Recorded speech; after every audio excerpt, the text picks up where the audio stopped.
When the people had come to the forest, behold, the honey was dripping. But no man put his hand to his mouth, for the people feared the oath. But Jonathan didn't hear when his father commanded the people with the oath. Therefore he put out the end of the rod that was in his hand and dipped it in the honeycomb and put his hand to his mouth, and his eyes brightened. Then one of the people answered and said, "Your father directly commanded the people with an oath, saying, 'Cursed is the man who eats food today.'" The people were faint. Then Jonathan said, "My father has troubled the land.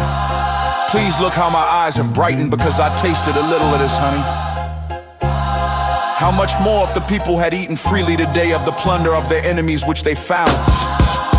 For now there has been no great slaughter among the Philistines. They struck the Philistines that day from Michmash to Ajalon, and the people were very faint. The people flew on the plunder and took sheep, oxen, and calves and killed them on the ground, and the people ate them with the blood. Then they told Saul, saying, "Behold, the people have sinned against Yahweh, and they eat meat with the blood." He said, "You have dealt treacherously. Roll a large stone to me today."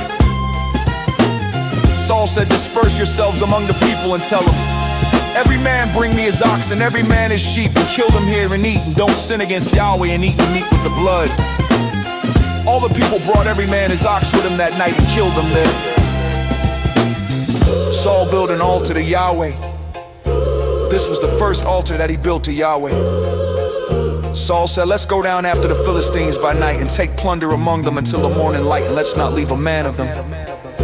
They said, "Do whatever seems good to you." But the priest said, "Let's draw near here to God." Saul asked counsel of God, "Shall I go down after the Philistines? Will you deliver them into Israel's hand?" But he didn't answer him that day. Saul said, "Draw near here, all you chiefs of the people, and know and see what the sin has been today. For as Yahweh lives, who saves Israel, though it isn't Jonathan my son, he shall surely die." But there was not a man among all the people who answered him. Then he said to all Israel, "You be on one side, and I and Jonathan my son will be on the other side." The people said to Saul, "Do what seems good to you."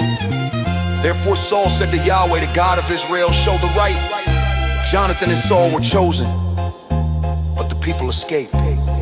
Saul said, "Cast lots between me and Jonathan my son." Jonathan was selected. And Saul said to Jonathan, "Tell me what you have done." Jonathan told him and said, "I certainly tasted a little honey with the end of the rod that was in my hand, and behold, I must die." Saul said, "God do so and more also, for you shall surely die, Jonathan."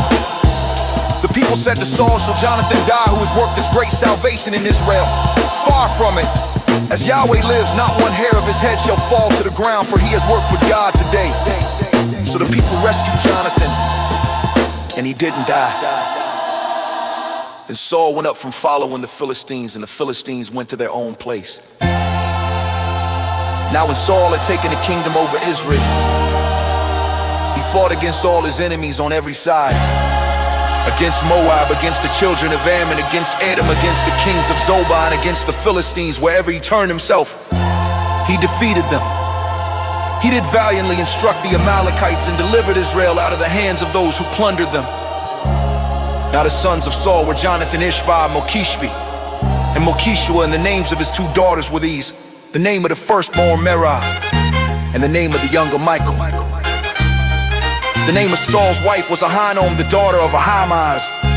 The name of the captain of his army was Abner, the son of Ner, Saul's uncle. Kish was the father of Saul, and Ner, the father of Abner, was the son of Abiel. There was severe war against the Philistines all the days of Saul. And whenever Saul saw any mighty man or any valiant man, he took him into service.